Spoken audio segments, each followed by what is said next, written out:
Selamat datang. Ya, perkenalkan, saya Arya.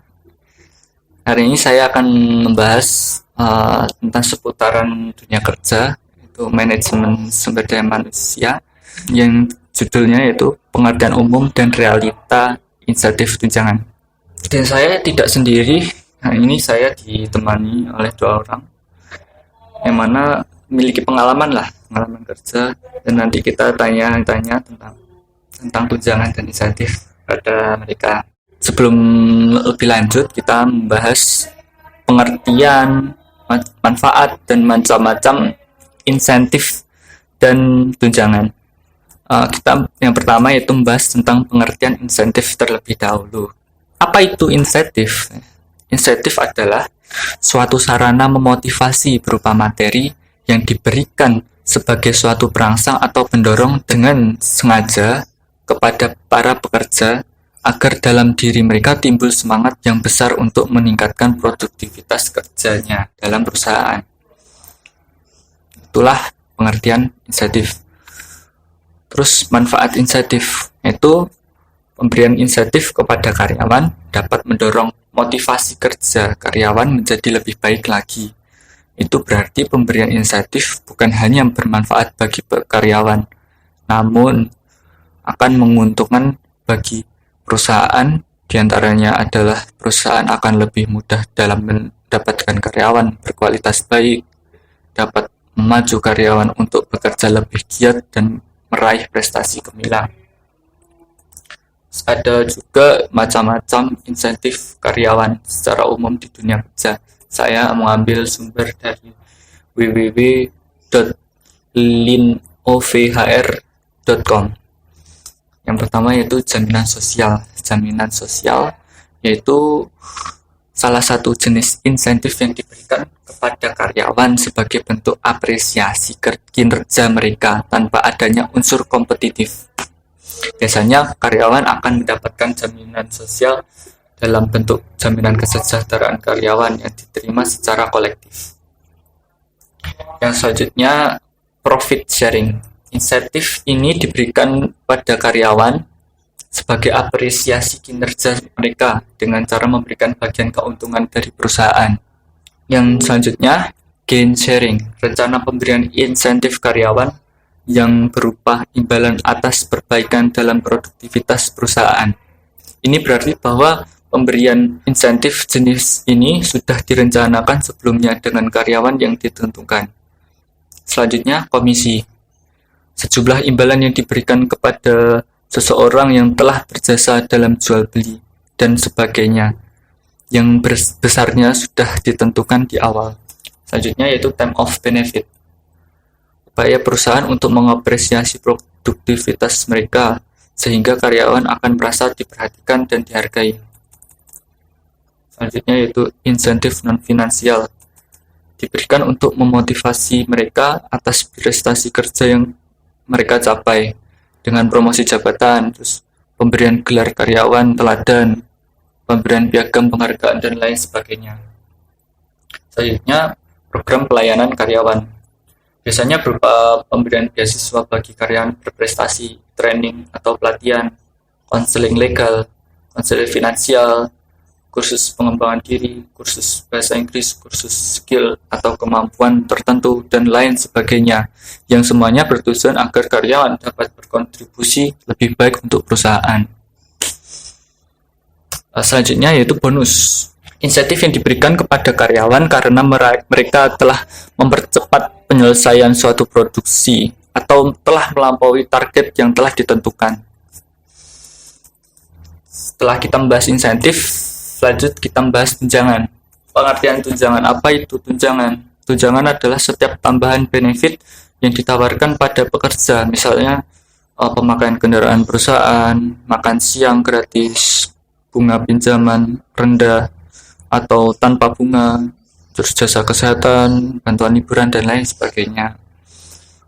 Perusahaan biasanya lebih memilih memberikan tunjangan lebih besar dibanding menambah gaji. Hal ini disebabkan tunjangan hanya dikenakan pajak rendah atau bahkan tidak dikenai pajak sama sekali. Manfaat tunjangan. agar terciptanya hubungan timbal balik yang seimbang antara perusahaan atau instansi dan karyawan, sehingga menciptakan kesejahteraan bersama. Macam-macam tunjangan. Saya mengambil sumber dari mamikos.com. Berikut ini adalah beberapa contoh macam-macam tunjangan yang secara umum diberikan PNS. Yang pertama, tunjangan beras. Terus ada lagi tunjangan umum, tunjangan anak dan istri, tunjangan jabatan, tunjangan kinerja. Terus contoh program tunjangan secara umum diberikan kepada yaitu asuransi atau askes, pensiun tahunan, tunjangan transportasi, tunjangan hari raya, dan lain sebagainya. Itu salah satu dari tunjangan-tunjangan yang diberikan pada PNS, teman-teman. Setelah kita membahas pengertian, manfaat, dan macam-macam dari insentif dan tunjangan, lanjut kita membacakan diskusi tentang insentif dan tunjangan. Yang pertama yaitu ada, apakah dengan cara perusahaan memberikan insentif dan tunjangan kepada karyawan akan berpengaruh terhadap produktivitas kerja di perusahaan? Berikan alasannya. Pada dasarnya, tunjangan adalah imbalan yang diberikan perusahaan ketika pekerjanya dapat menghasilkan kinerja melebihi standar. Mengacu pada definisi ini, dapat diketahui bahwa tunjangan adalah pemberian imbalan perusahaan atas produktivitas kerja karyawan, sehingga pemberian tunjangan ini bertujuan untuk meningkatkan motivasi pekerja. Selanjutnya, bagaimana cara menangani pembayaran insentif yang tidak efektif? Yang pertama yaitu tetapkan standar yang jelas. Yang kedua yaitu lakukan proses penilaian kinerja yang adil. Ketiga yaitu kenali kebutuhan pekerja. Jika ketiga faktor ini dilakukan secara benar, maka pemberian insentif pada pekerja atau karyawan akan tepat sasaran dan efektif. Selanjutnya yaitu, apakah tunjangan jabatan karyawan itu dapat mengurangi bonus tahunan yang diberikan perusahaan? Berikan alasannya. Perlu dipahami bahwa tunjangan dan bonus adalah hal yang berbeda dan sewajarnya tidak saling mempengaruhi. Tunjangan diberikan sebagai bentuk imbalan yang diberikan perusahaan untuk menunjang aktivitas kerja pekerja di dalam perusahaan. Misalnya, pekerja diberikan tunjangan kendaraan, sementara bonus adalah imbalan yang diberikan perusahaan berdasarkan performance dari pekerja. Umumnya bonus diberikan berdasarkan profit sharing atau pembagian hasil dari keuntungan perusahaan. Berdasarkan hal tersebut, dapat diketahui bahwa motif pemberian tunjangan dan bonus itu berbeda, sehingga sewajarnya tidak saling mempengaruhi. Selanjutnya, di tengah-tengah pandemi seperti ini, tunjangan seperti apa yang diberikan kepada karyawan yang sedang dirumahkan? Bentuk tunjangan yang diberikan perusahaan kepada pekerja berbeda-beda sesuai dengan strategi, kemampuan, dan karakteristik kebutuhan perusahaan itu sendiri. Oleh karena itu, perlu analisis terkait ketiga hal tersebut. Namun, sebagai contoh yang dapat diberikan perusahaan adalah tunjangan komunikasi atau kuota kepada pekerjanya. Hal ini dapat menjadi alternatif perusahaan untuk menjaga komunikasi saat program work from home sedang berlangsung, sehingga antara pemberi kerja dan pekerja masih dapat melakukan aktivitas berkaitan dengan hal-hal yang mendukung aktivitas perusahaan. Selanjutnya, dalam situasi saat ini, mewabahnya COVID-19, perusahaan banyak yang menutup sementara usahanya, kalaupun ada yang masih beroperasi, mungkin juga hanya melibatkan beberapa karyawan saja. Apakah tunjangan akan tetap diberikan pada seluruh karyawan?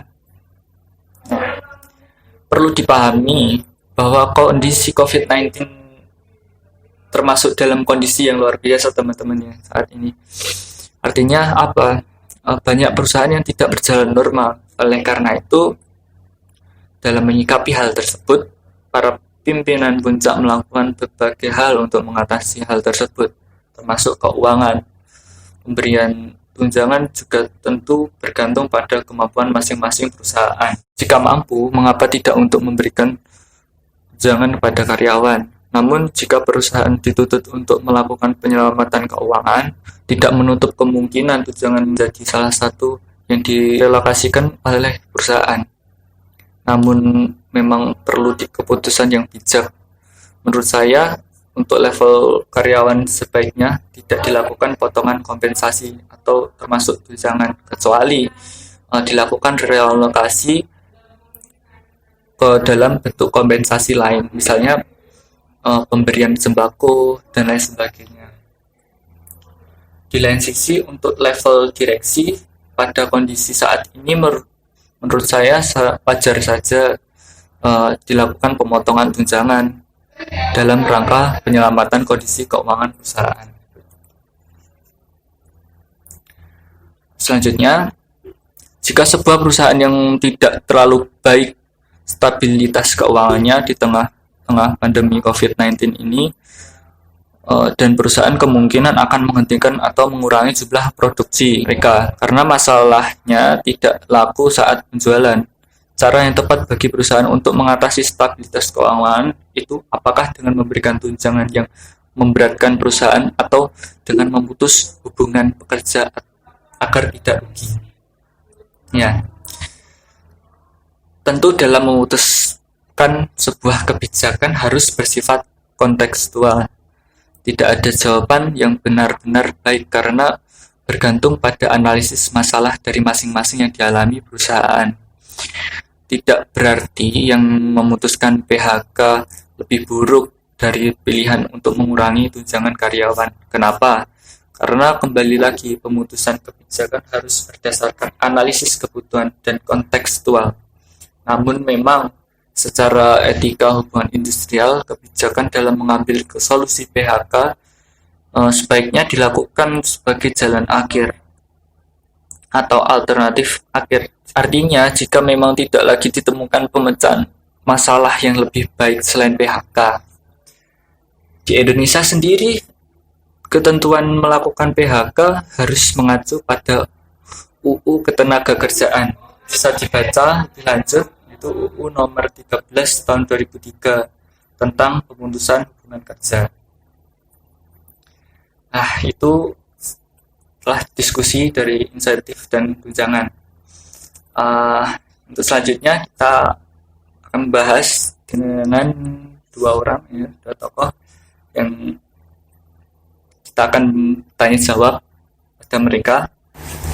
Baik, selanjutnya kita akan tanya jawab pada, bisa dikenalkan Bapak namanya? Nama saya nama panggilan saja. Nama panggilannya Bapak Sugeng Sutrisno. Ya. Saya bertanya, kita bisa dijelaskan atau disebutkan pengalaman kerja, pernah bekerja di mana saja dari awal kerja berkarir sampai pensiun sekarang ya. Terima kasih. Dari pengalaman kerja saya mulai tahun 1981 saya diangkat menjadi calon pegawai negeri sipil yang ditempatkan di Departemen Koperasi Provinsi Jawa Timur. Lalu pada tahun 2001 kami juga diangkat masuk ke Kota Blitar. Ya, tahun 2001 itu diangkat menjadi Kasubdit Dinas Kelembagaan di Dinas Koperasi dan BKM Kota Blitar. Setelah itu tahun 2002 juga kami dimutasi dan juga diangkat jadi Kasubdit Tenaga Kerja di Dinas Kesejahteraan Sosial dan Tenaga Kerja Daerah Kota Blitar. Dan pada tahun 2004 kami juga diangkat menjadi Kabid Perindustrian di Dinas Perindak, daerah Kota Blitar. Pada tahun yang sama 2004 kami dimutasi menjadi pindah di Dinas Lingkungan Hidup menjadi Kabid Pelestarian Lingkungan di Pelestarian Lingkungan. Dan pada tahun 2005 kami juga diangkat menjadi Kepala Tata Usaha di Dinas Sosial Tenaga Kerja Kota Blitar. Pada tahun 2010 kami diangkat menjadi Sekretaris Inspektorat Daerah Kota Blitar. Dan yang terakhir 2012 kami menjadi purna tugas. Sampai sekarang. Oh, pernah ya.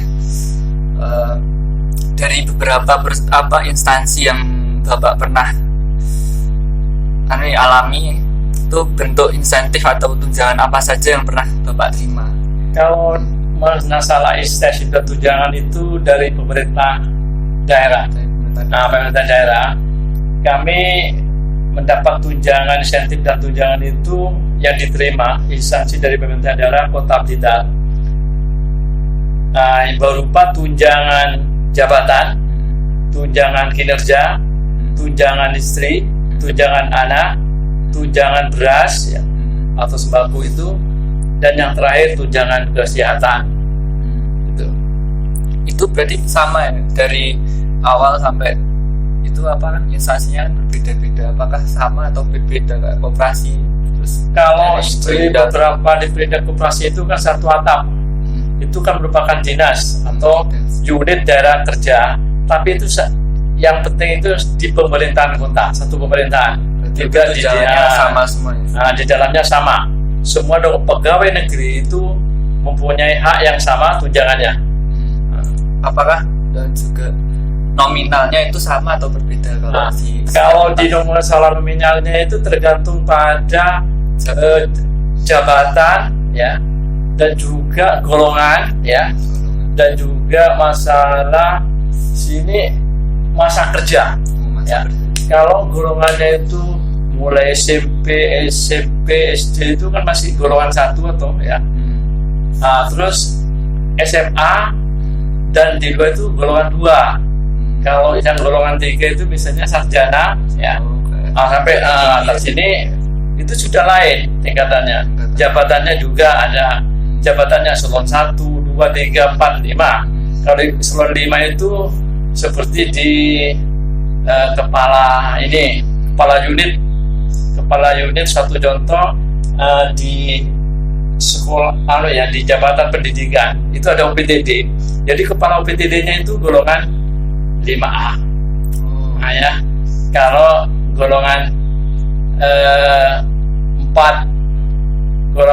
itu ini di sini berupa kasih. Biasanya kepala tata usaha di SD ya, itu golongan 4.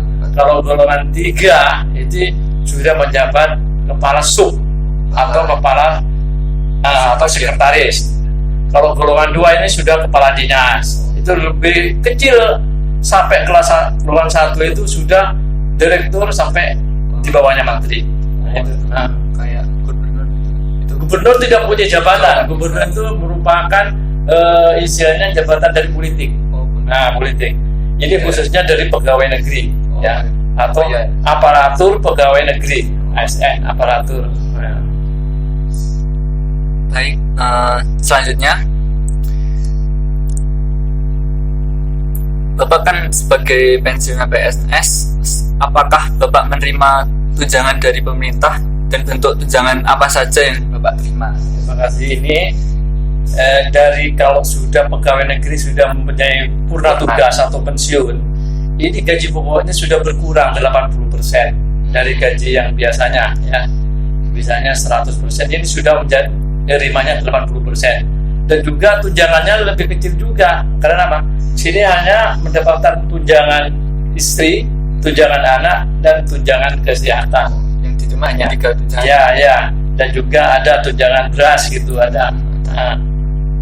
Ini tergantung pada besar kecilnya golongan gaji pokok. Ya.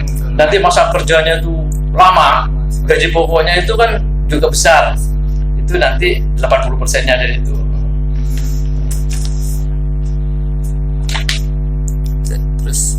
Selanjutnya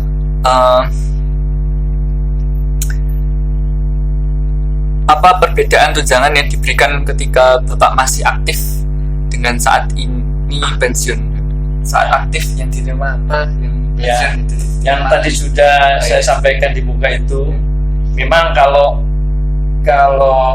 tunjangan yang diterima, baik itu yang sudah aktif maupun yang sudah purna atau pensiun, kalau yang sudah aktif ini lengkap, ya. Selain tunjangan jabatan kita ada insentif, ya. Ini berupa tunjangan jabatan, tunjangan kinerja, tunjangan istri, tunjangan anak, tunjangan beras, tunjangan kesehatan, dan premi-premi lainnya. Ini yang aktif. Kalau sudah mencapai purna tugas, ini kita mendapatkan 80% dari gaji pokoknya saja, ya. Selain gaji pokok, jadi tunjangan yang melekat pada gaji purna atau gaji pensiun itu cuma mendapatkan tunjangan istri, tunjangan anak, dan tunjangan kesehatan. Kalau yang sekarang disebut BPJS itu, ya, BPJS itu dapat tunjangan dari ya, instansinya. Kalau biasanya dulu Bapak masih aktif itu, apakah ada bonus atau kalau sudah menyelesaikan lembur gitu kerja itu terus dikasih bonus itu, apakah ada? Ini kalau pegawai negeri itu ini kan ada dua, ya, di pemerintah. Pegawai negeri yang aktif berupa pemerintah daerah, dan juga ada pegawai negeri dari BUMN, Badan Usaha Milik Negara, ya, atau Badan Usaha Milik Daerah. Kalau yang aktif di bidang seperti saya ini Pemda, pemerintah daerah, ini insentifnya cuma kita itu tidak ada uang lembur, tidak ada, ini yang tergantung pada gaji pokok. Tapi kalau sudah masuk di pegawai negeri, masuk ke BUMN, itu ada premi. Premi itu diambilkan dari pendapatan daripada suatu contoh bank, ya, perbankan atau PT-PT yang bersifat BUMN. Itu ada pendapatan tiap tahun. Preminya berapa itu nanti kembali kepada ini pegawai, ya, pegawai yang BUMN itu berapa persen. Nah, selanjutnya apakah ada perbedaan tunjangan dari zaman ke zaman selama pengalaman awal bekerja Bapak hingga terakhir bekerja? Memang dari mulai awal, mulai diangkat jadi calon pegawai, ya, calon pegawai sampai ke purna, ini memang ada perbedaan. Kita tergantung pada masa kerja dan juga melihat jabatan yang dipegang, ya. Mulai dari nol, ya, dari nol sampai berapa tahun, masa kerja 30 tahun. Kalau dari nol itu kecil, dari jabatannya itu gaji pokok berapa, ya. Nanti kalau diangkat menjadi, misalnya diangkat dari golongan, ya, antara golongan 2, golongan ketiga, golongan ini sudah berbeda. Golongan 2 sama golongan 3, ya, ini lebih besar dari golongan 3. Golongan 3 ke 4 lebih besar golongan 3. Nah, dan sampai sekarang ini saya pengangkatan mulai awal memang kami golongan 3 dari sarjana, dan terakhir dari 3A kami menduduki golongan 4C sampai purna. Ini gaji atau gaji yang tergantung pada golongan. Nah, golongannya makin tinggi, gaji pokoknya juga tinggi. Masa kerjanya panjang, gaji pokoknya juga panjang. Jadi lain dari zaman ke zaman juga berbeda. Tiap diangkat berbeda. Nanti gaji, kalau diangkat jabatannya ini naik golongan ini, gaji berkala naik ini, gitu, sampai purna. Kalau kalau setiap era presiden, ya, seperti itu, kayak itu apakah ada kayak dulu kayak contoh Soeharto itu tunjangannya ini, kalau presidennya sudah ganti itu ada tambahan tunjangan atau malah apakah ada itu memang banyak era seperti itu? Ya, lain era, ya, pergantian daripada kepala negara itu. Kalau ganti itu juga tergantung pada kebijakan pemerintah. Yang dimaksud kebijakan pemerintah itu kita menghitung ya antara pendapatan negara ya dengan pengeluaran negara itu ada kekurangan enggak? Sebab gaji dari pegawai negeri itu kan diambilkan dari pendapatan negara, baik itu dari pajak, dari penjualan minyak, dari apa, itu semuanya dikumpulkan, itu nanti dikeluarkan untuk biaya pembangunan, infrastruktur lainnya, untuk biaya-biaya lainnya, untuk biaya kesehatan. Nah, ini dibagi untuk biaya pemerintah aparatur negara yang disebut pegawai negeri. Bila mana ini ada surplus, ya, ada kelebihan kebijakan pemerintah, itu memang ada tunjangan. Suatu contoh zamannya mulai Gus Dur ya, dari Pak Harto ke Gus Dur, ini memang ada kenaikan ya. Suatu contoh nanti ada kenaikan gaji sekian persen. Pada waktu itu Pak Harto menentukan sekian gaji pokok. Itu kalau Gus Dur dinaikkan umpamanya 2 kali lipat. Umpamanya suatu contoh dulu gaji pegawai negeri 100.000. Jadi gaji pokok waktunya Gus Dur 2 kali jadi 200.000. Nah ini kebijakan karena apa? Kepala negara itu melihat pendapatan surplus, kelebihan betul. Jadi kita membuat kesejahteraan pada pegawai negeri. Sampai terakhir ini saya lihat pada zaman Susilo Bambang Yudhoyono SBY ya. Pada pertengahan itu ada, mulai dulu zaman Pak Harto tidak ada istilahnya nanti pegawai negeri hanya dikasih tunjangan hari raya. Ada ini zamannya SBY, hanya lihat waktu mau terakhir. Diteruskan pada zamannya Jokowi kan gitu toh, tunjangan hari raya juga ada, tunjangan gaji ke-13 ya. Maksudnya gaji 13 ini diperlukan pada anak-anak pegawai negeri yang akan membiayai melanjutkan sekolah, baik itu sekolah dasar sampai ke perguruan tinggi. Nah, itu untuk gaji 13 itu sebelum era SBY itu belum ada berarti? Belum ada. Ini istilahnya waktu zamannya Jokowi ini, akhir dari Jokowi. Selanjutnya, bagaimana menurut Bapak tentang isu pengurangan atau pemotongan tunjangan oleh pemerintah untuk mengatasi pandemi saat ini? Nah, ini dalam bencana alam ya, istilahnya itu bencana di negara ini pandemi dari COVID-19 pada eranya Pak Jokowi ini memang banyak istilahnya kegiatan aktivitas yang dimatikan, istilahnya banyak yang tidak aktif. Suatu contoh dari perekonomiannya, perindustriannya, transportasi, semua kebudayaan yang ada aktif pada masyarakat Indonesia ini. Dalam ini sangat mengganggu sekali, ya, terutama bagi kita ya, sebagai pensiunan atau pegawai negeri yang lainnya. Ya. Ini kalau hanya menjantungkan diri pada pendapatan negara gajinya. Lain dengan pengusaha-pengusaha, memang ada pengusaha itu ditutup anunya ya, nanti tergantung pada mem-PHK-kan karyawannya ada. Ini sangat mengganggu sekali. Nah, oleh karena itu kebijakan pemerintah ini itu diambil, bukan istilahnya memotong gaji pokok ya. Jadi kita istilahnya memindahkan suatu proyek ke proyek yang lain. Suatu contoh, pemerintah itu punya proyek infrastruktur yang istilahnya jangka panjang. Mungkin ini jangka panjang tidak berguna, tapi ada yang mendadak ini seperti pandemi ini sangat membutuhkan hari ini. Kalau tidak dibutuhkan hari ini berdampak pada masyarakat, biasanya menular. Nah ini oleh karena itu kebijakan daripada pemerintah, istilahnya kemarin terjadi pada gaji THR itu ya. Bukan pemotongan THR, hanya menundaan ya.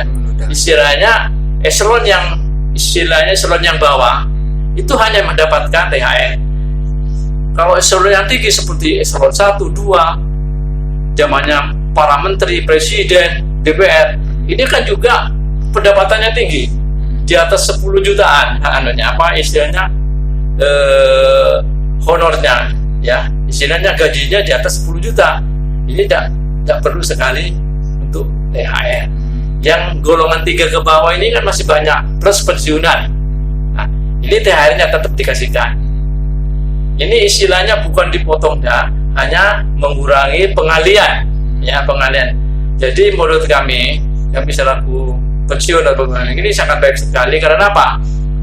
Karena ada yang membutuhkan, masyarakat sekali membutuhkan biaya itu, biaya makan. Karena apa? Dalam pandemi ini pemerintah memberikan kebijaksanaan ya kepada masyarakat. Ini suatu contoh, ada lockdown ya, ada zona merah, terus ada penutupan, ada istilahnya perbatasan sosial berskala besar, SPBB.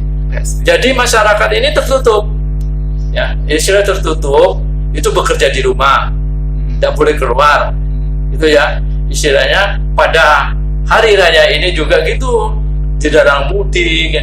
Ini pemerintah bagus sekali, pemerintah pada mengatasi penyebaran COVID ini kepada masyarakat Indonesia. Jadi kami setuju dari isu itu, istilahnya jangan sampai salah paham, jangan sampai itu dipotong dah. Kita istilahnya memberikan suatu kesempatan pada orang itu, istilahnya membagi itu memberikan sedekah. Kalau yang bercukupan itu gajinya besar, buat apa untuk THR-nya kasihkan aja yang memerlukan. Tapi istilahnya kalau pensiun itu kan pas-pasan ya. Banyak pensiun gini, apanya yang dibagi. Tapi kalau yang sudah menduduki kepala dinas, menteri, ini kelebihan, hidupnya kan sudah kelebihan. Nah ini saya kira jangan salah paham untuk pemotongan itu. Isu-isu pemotongan daripada gaji ini mungkin bukan dipotong, hanya mengalihkan daripada dana yang berkecukupan ya, berpendapatan yang berkecukupan ya, yang sejahtera, itu dibagikan pada orang yang tidak mampu gitu. Karena apa ya, terciptanya keadilan sosial. Jadi keadilan itu betul-betul nampak di masyarakat. Jadi masyarakat Indonesia itu wah mati karena apa? Karena di rumah tidak ada makan. Nah ini. Sekian itu saja pertanyaan dari saya. Terima kasih banyak atas jawaban yang diberikan oleh Bapak Sugeng. Terima kasih banyak Pak. Terima kasih ya. Baik. Selanjutnya kita ada lagi orang. Tadi saya sudah berbincang dengan Bapak Sugeng. Sekarang ada satu orang lagi, bisa dikenalkan, namanya Mas. Mas, nama panggilan aja Mas. Bukan nama panggilan ya, panggilan saja. Nama saya Bobi. Kita kan akan membahas tentang insentif dan tunjangan ya. Ada tadi di dunia kerja bagaimana, bisa dijelaskan dan disebutkan pengalaman Mas pernah bekerja di mana saja awal sampai saat ini. Pekerjaan saya Ya. sampai saat ini saya tuh sukuan. Sukuan. Ya, sukuan.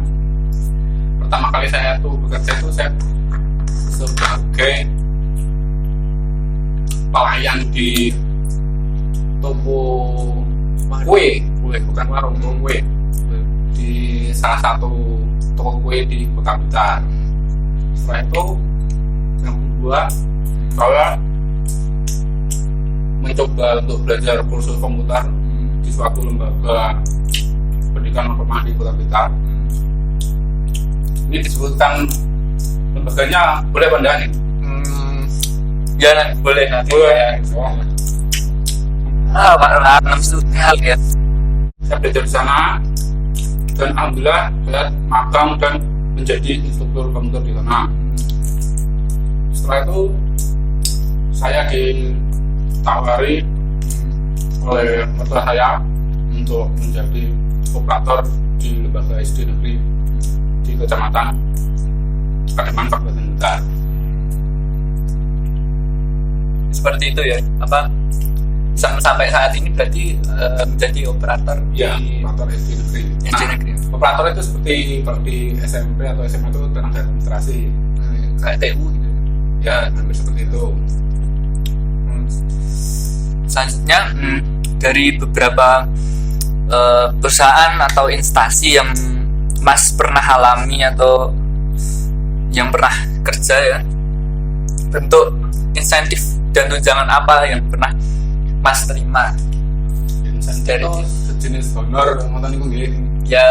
Ya bonus lah sebenarnya. Kalau tunjangan itu jadi kalau sudah ngikat dari kerja, jadi kayak tunjangan hari raya, terus transport apa. Kalau dari pekerjaan saya itu yang dapat tunjangan ya waktu saya bekerja di LKP sama di SD Negeri 2 aja. SD Negeri 2. Jadi kalau yang di apa toko itu kue belum ada. Paling cuma parsel. Parsel. Ya, parsel kan bukan jenis tunjangan itu bonus lah insentif ya, seperti itu. Berarti parsel tapi untuk hari raya. Ya, cuma hari raya. Untuk lembaga ya sejumlah nominal uang. Ya. Tapi tidak sebesar PNS ya. Bukan PNS ya. Honor bulanan tidak seperti itu. Ya. Jadi ya.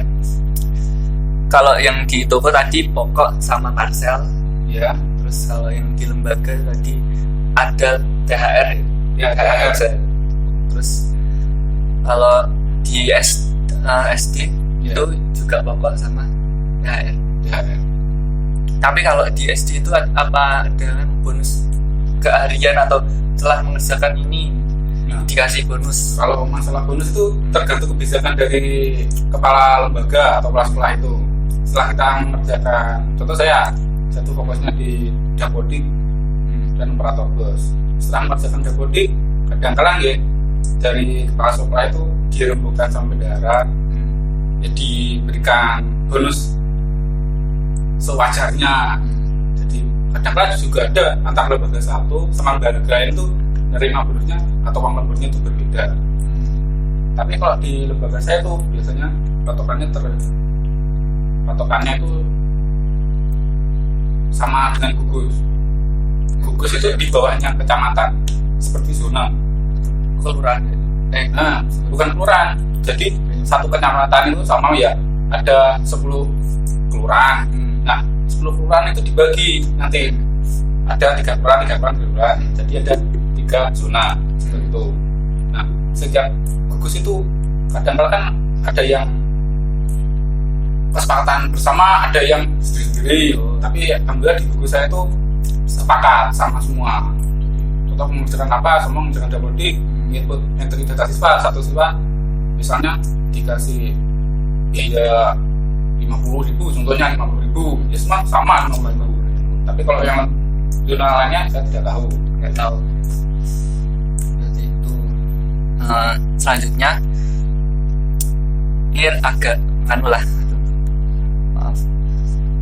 Selama pengalaman bekerja Mas ya, hingga saat ini perusahaan atau instansi mana yang menurut Mas kurang terhadap karyawannya, kesejahteraan pada karyawannya itu kurang? Kesejahteraan ya. Kalau menurut saya itu kesejahteraan itu tergantung dari diri kita sendiri, Mas. Ya. Apalagi kalau kita itu sukuan. Kalau sukuan cuma mengandalkan gaji dari sekolah aja tuh ya tidak bisa berbeli susu sama makan sehari-hari. Jadi tergantung kita untuk mencari obat lah. Ini kayak ya tergantung kitanya ya. Iya. Coba bukan seperti PMR yang gajinya besar itu enggak. Tapi untuk kalau perlakuannya terhadap karyawan itu yang kurang. Ya. Dari ketiga itu. Yang kedua itu perlakuan yang kurang ya karena ini sama aja. Sama aja. Kalau di lembaga pendidikan non formal ya malah yang lebih parah pendidikan non formal. Kadang-kadang itu bulanan itu kadang-kadang molor dijanjikan. Kan kalau dari kursusan itu tergantung, Mas. Kadang bulan ini ada murid, kadang tidak. Itu tergantung gimana penghasilan perusahaan ya itu. Kalau kita janji di Semayani masih tanggal lagi tentang molor lagi. Beda kalau di lembaga yang terakhir ini, lembaga SD ini ya alhamdulillah saya di lembaga SD udah 4 tahun. Nah sekarang kalau dulu kan mengandalkan dana bos untuk cukup untuk gitu tertentunya. Nah sekarang untuk Kabupaten Blitar itu di cover oleh APBD daerah setiap Kabupaten Blitar itu. Jadi yang juga ya rutin setiap bulan mesti keluar. Jadi tidak seperti dulu. Nah, untungnya kalau kita mengadakan dana bos, kalau kita muridnya banyak, super-supernya kita mesti 1 bulan saya bayaran. Tapi kalau lembaganya muridnya sedikit, cuma 30, 20, kadang-kadang ya bos saya dia bayarannya 3 bulan sekali. Seperti itu. Saya seperti itu. Berarti tergantung pada manajemen keuangan lembaga itu sendiri. Iya. Karena semakin banyak muridnya kan semakin kita dapatkan dana bos kan semakin banyak. Tapi kalau berarti itu berarti tergantung pada murid. Ya, tergantung pada jumlah muridnya. Nah, terus alhamdulillah tahun ini Kabupaten Blitar itu untuk lembaga yang sedikit di cover oleh APBD. Jadi tetap sama. Semua sama. Meskipun itu muridnya besar maupun itu sama. Bayarannya tetap sama. Nah, APBD itu patokannya terhadap masa kerja guru itu sendiri atau pegawai itu sendiri. Nah, kalau di Kabupaten itu kan di jenjang sama 0 sampai 2 tahun itu mendapat 400.000. Kalau berlipat 2 lah sama 2 sampai 4 nanti 500, 4 sampai 6 dan seterusnya begitu. Dan paling pol itu ya 10 tahun ke atas. 10 tahun ke atas itu 900.000. Itu 10 tahun ke atas ya masa kerjanya 10 tahun ke atas. Berarti semakin tinggi semakin lama masa kerja semakin ya, semakin dapat 900.000. Jadi berapa lipat itu abangnya? Ya enggak, cuma 100.000. 100.000. Iya.